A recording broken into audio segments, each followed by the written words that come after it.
আসসালামু আলাইকুম এভরিওয়ান, আশা করি সবাই ভালো আছেন।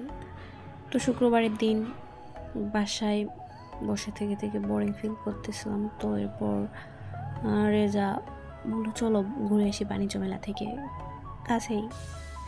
তো গেলাম। তো এই তো দেখুন টিকিট কাটতে গেছিলো, আর আমি যে দেখতেছিলাম লেখা আছে বগুড়া শিল্প বাণিজ্য মেলা। তো এখানে ঢুকে পড়ার পর দেখলাম এবার অনেক নতুন নতুন জিনিস আসছে, যে এগুলা মাটির জিনিসগুলা এবার নতুন আসছে। নতুন নতুন অনেক জিনিসই আসছে, অনেক ব্যাগ গোলানো নতুন ছিল, ভালো ভালো জিনিস আসছিল। আর শুক্রবার দিন তো অনেক ভিড় ছিল। আর এই যে এগুলানের দাম 30 থেকে 50-এর মধ্যে ছিল। এই যে এটা অনেক কিউট ছিল, বাট নেইনি। পরে মনে হলো ওইগুলো উঠা যাবে সুতা, তো নেই নাই। তো তারপর আমরা আর কি হাঁটতেছিলাম, তো হাঁটতে হাঁটতে আমি বললাম একটু ফুচকা খাবো। তো এই তো ফুচকার জন্য বসে যাচ্ছি। তো এই যে দেখুন আমাদের ফুচকা চলে আসছে। খাচ্ছিলাম, ভালোই ছিল, বাট অতটাও না, মোটামুটি আর কি। একদম ভালোও না, একদম খারাপও না। রেজা তো তেমন ফুচকা খায় না, ও একটা দুইটা খাইছিল। তো তারপর খাওয়া দাওয়ার পর আবার এই তো চললাম মেলাটা দেখতে। ওপর ভালো করেই সাজাইছিল, এই যে দেখেন উপর অনেক সুন্দর লাইটিং ছিল, সুন্দর করে সাজাইছে, ভালোই লাগতেছিল দেখতে। অনেক ভিড় গাইস, অনেক ভিড়। তোমরা যদি কেউ আসো অবশ্যই চলে আসবে বগুড়া বাণিজ্য মেলাতে। তো এরপরে যে দেখুন এইগুলো পাপড়ের দোকানে গিয়েছিলাম, কি যেন একটা নিল রেজা, ঠিক মনে নাই কি যেন একটা নিল, যাই হোক। তারপর যাওয়ার সময়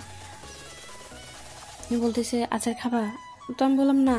তো বললো আমি খাবো। তো তারপর এই যে দেখুন আচার কিনলো।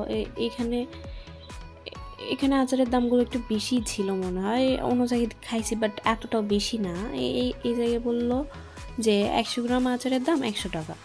তো এই যে দেখুন 100 গ্রাম কতটুকু, ওইটুকু আচার নিল 100 টাকা। তো আমি ওই ভাইয়াকে বলে দিচ্ছিলাম, আমি কিন্তু ভিডিও করতেছি, আমি বলে দেবো সবাইকে। তো এই যে দেখুন আমি যেই বলছি ওই ভাইয়াটা হাসতে শুরু করে দিয়েছে।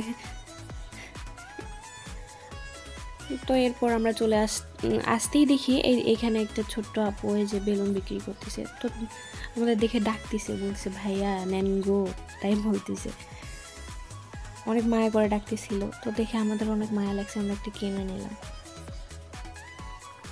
তো এই তো কেনার পর এই যে দেখুন বেলুন, যাতে বাসায় যাতে যাতে সবগুলো ফাটে যায়। তো রেজার বা ভর্তা ভাত অনেক পছন্দ গাইস, অনেক। তো এখানে একটু দূরে একটা আছে, ভর্তার হোটেল আছে, তো ওইখানে রেজা প্রায় খেতে যায়। তো ওখানে গেছিলাম আমরা, ওই যে ওপরে দেখেন লেখা আছে ভর্তা হোটেল। তো এই তো বাসায় এসে এই যে দেখুন 5 প্রকারের ভর্তা, ডাল, আমি কলিজা ভুনা করছিলাম সেইটা, ওইটা রেজা মজা করে খাচ্ছিল।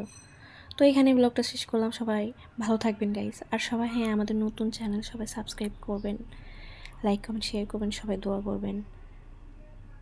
আর এই তো আর কি, সবাই ভালো থাকবেন। প্লিজ আমাদের চ্যানেলটা অবশ্যই সবাই সাবস্ক্রাইব করবেন, অবশ্যই।